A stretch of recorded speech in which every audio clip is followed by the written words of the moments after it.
श्री स्वामी समर्थ महाराजांच्या कृपेने तुमच्या सर्व इच्छा मनोकामना पूर्ण व्हाव्यात आणि आजच्या एक नवीन व्हिडिओला सुरुवात करते.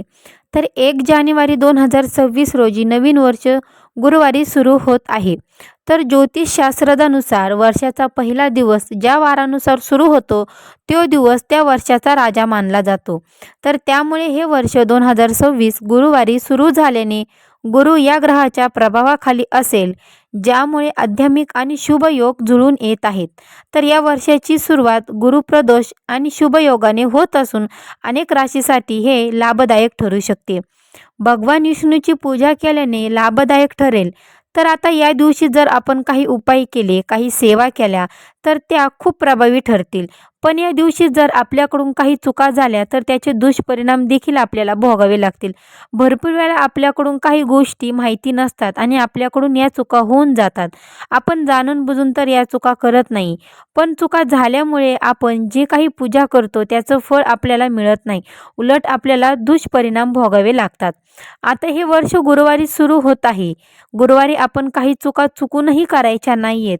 अशा काही भाज्या आहेत की ज्या चुकूनही घरामध्ये बनवू नयेत. अशा काही भाज्या आहेत की ज्या गुरुवारी आपण आवर्जून बनवायच्या आहेत.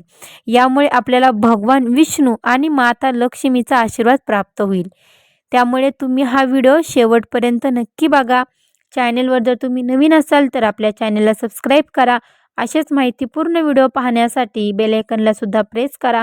जेव्हा कधी मी नवीन व्हिडिओ अपलोड करेल त्याचं सर्वात अगोदर नोटिफिकेशन तुम्हाला पडेल आणि तुम्ही एकही व्हिडिओ मिस करणार नाही.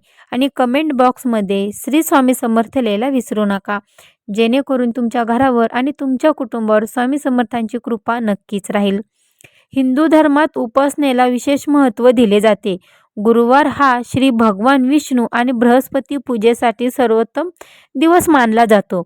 तर या दिवशी पूजा केल्यास कुंडलीमधले गुरुची स्थान बळकट होते. गुरु व आध्यात्मिक यश आणि समृद्धीचा कारक मानला जातो. नवीन वर्षाच्या पहिल्याच दिवशी आपण सकाळी लवकर ब्रह्ममुहूर्तावर उठायचे आहे. ब्रह्ममुहूर्तावर केलेली सेवा अगणित फळ देते. त्याचबरोबर आपण जर नवीन वर्षाच्या पहिल्याच दिवशी आपण सकाळी ब्रह्ममुहूर्तावर सकाळीच उठून ब्रह्ममुहूर्तावर केलेली सेवा अगणित फळ देते.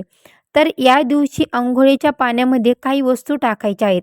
ज्यांना कामात यश मिळत नाही किंवा अडचणी येतात त्यांना लक्ष्मी प्राप्तीसाठी हळदीमध्ये कच्चे दूध टाकून ते शरीराला लावावे. अंघोळीच्या पाण्यात चिमूटभर हळद, कच्चे दूध, 2 थेंब गंगाजल आणि मीठ टाकावे. मीठ नकारात्मक ऊर्जा दूर करते तर हळद गुरुग्रह बळकट करते. जर गंगाजल नसेल तर गंगा नदीचे स्मरण करून हर हर गंगे म्हणत स्नान करावे. आणि जर तुम्हाला हे पण शक्य नसेल तर तुम्ही गुलाबजल जरी टाकले तरीही चालेल.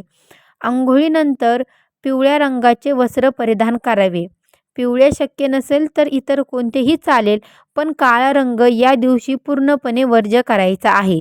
त्याचबरोबर पिवळा रंग जर नसेल तर तुम्ही केशरी रंगाचं जरी तुमच्याकडे शर्ट, साडी वगैरे जरी असेल तरीही तुम्ही घालू शकता. तर या दिवशी तुम्हाला सूर्यपूजन करावे, उंबरठ्याचे लेपन करावे. भरपूर ठिकाणी असं असतं की दर गुरुवारी उंबरठ्यांचे लिंपन केले जाते. दाराबाहेर रांगोळी काढून त्यात लक्ष्मीचे पावले काढावीत. एका पावलात हळदी कुंकू, दुसऱ्यामध्ये तुम्ही कुंकू टाकावे. म्हणजे एका पावलामध्ये तुम्हाला हळद टाकायची आहे, दुसऱ्या पावलामध्ये तुम्ही कुंकू टाकू शकता.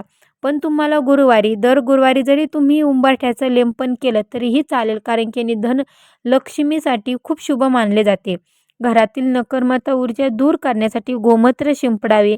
त्यानंतर स्वामी चारित्र्य सारामृत, विष्णू सहस्रनाम किंवा महालक्ष्मी अष्टकाचे पठण करावे.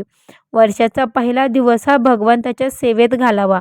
दारात कुणी काही मागायला आले तर त्याला रिकाम्या हाती पाठवू नका.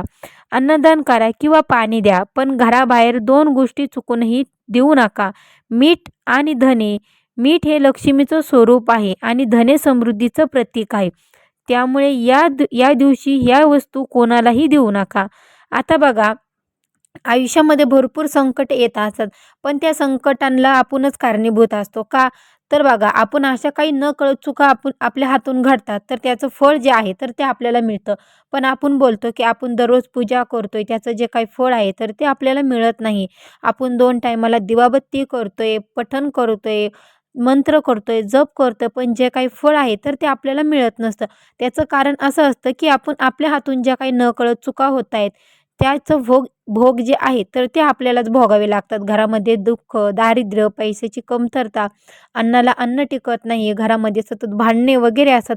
याचं कारण पण आपणच असतो. आपण जर नकळामध्ये, नकळत काही चुका केल्या, काही जर आपण नकळामध्ये कोणाला अपशब्द जरी बोललो, तरीही त्याचे भोग जे आहेत, तर ते आपल्याला भोगावे लागतात. आणि जर आपण या गोष्टींचं पालन केलं, तर आपल्या घरामध्ये लक्ष्मी नांदते, अखंड लक्ष्मी नांदते आणि घरामध्ये दारिद्र्य टिकत नाही.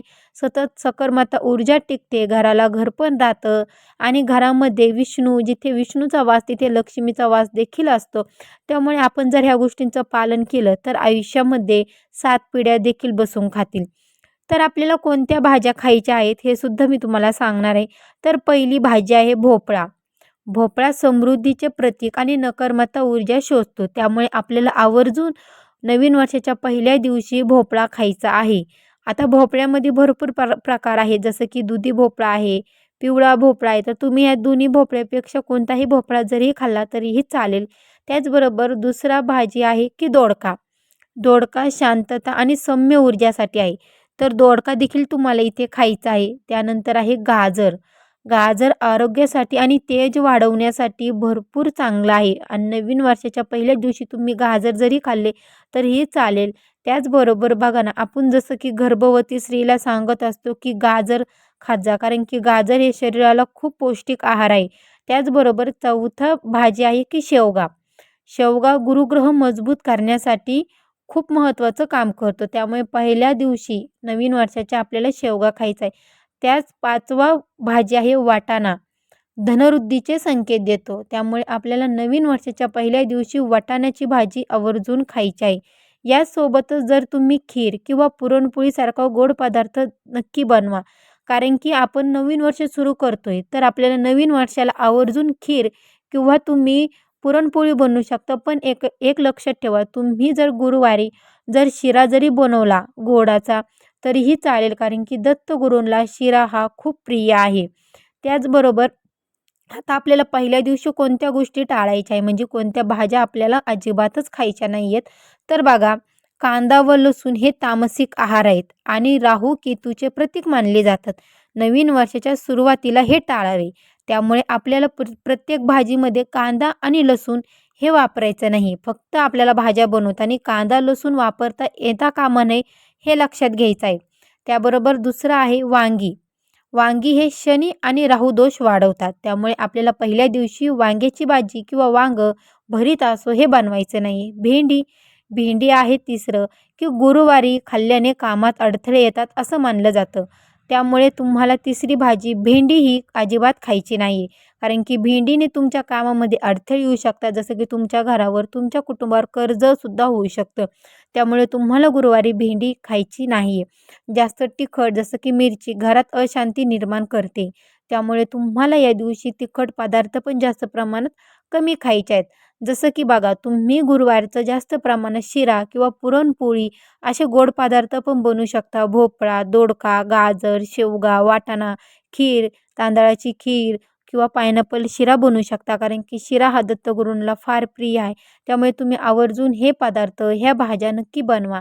त्याचबरोबर तुम्हाला कांदा, लसूण, वांगी, भेंडी, तिखट पदार्थ हे बनवायचे नाही. कारण की हे आपल्या घरामध्ये, आपल्या आयुष्यामध्ये वाईट दृष्टी किंवा आपल्या आयुष्यामध्ये इतके बेकार भोगावे लागतील. त्याच्यामुळे आपल्याला ह्या भाज्या अजिबात आपल्याला घरामध्ये बनवायच्या नाही आहेत. जेणेकरून माता लक्ष्मी आपली आपली साथ सोडून जाईल किंवा आपल्यावर नाराज होईल. अशा भाज्या बनवा की मी ज्या तुम्हाला सांगितल्या आहेत, की जसं की पुरणपोळी, खीर, दोडका, भोपळा ह्या भाज्या तुम्ही बनवा. जेणेकरून लक्ष्मी तुमच्यासोबत राहील. सुखात-दुःखात अखंड आयुष्य तुमच्यासोबत लक्ष्मी तुमच्या घरामध्ये नांदेल. त्याचबरोबर या दिवशी तुम्हाला पहिल्याच दिवशी तुम्हाला दाढी वगैरे नाही करायची, नखे कापायची नाही आहे, कोणाविषयी अपशब्द बोलू नका, कोणाविषयी वाईट शब्द बोलू नका. घरामध्ये सकारात्मकतेचं वातावरण ठेवा आणि त्याचबरोबर तुम्हाला जर तुमच्या घराबाहेर एखादी व्यक्ती, एखादं बाळ किंवा एखादी स्त्री जर आली, तर तुम्हाला त्यांना उपाशीपोटी न पाठवता तुम्हाला त्यांना थोडंफार का होईना काहीतरी खाऊन पाठवायचं आहे. उपाशीपोटी अजिबात कोणालाही पाठवू नका, जेणेकरून त्याचं थोडंफार पुण्य तुम्हाला आणि तुमच्या परिवाराला नक्कीच लागेल. या दिवशी पूर्णपणे मांसाहार पूर्णपणे टाळायचा आहे. हे सुद्धा खूप महत्त्वाची गोष्ट आहे. तुम्हाला गुरुवारच्या दिवशी मांसाहार पदार्थसुद्धा टाळायचे आहे. तुम्हाला हा व्हिडिओ आवडला असेल तर लाईक करा, सबस्क्राईब करा आणि शेअर करा. धन्यवाद.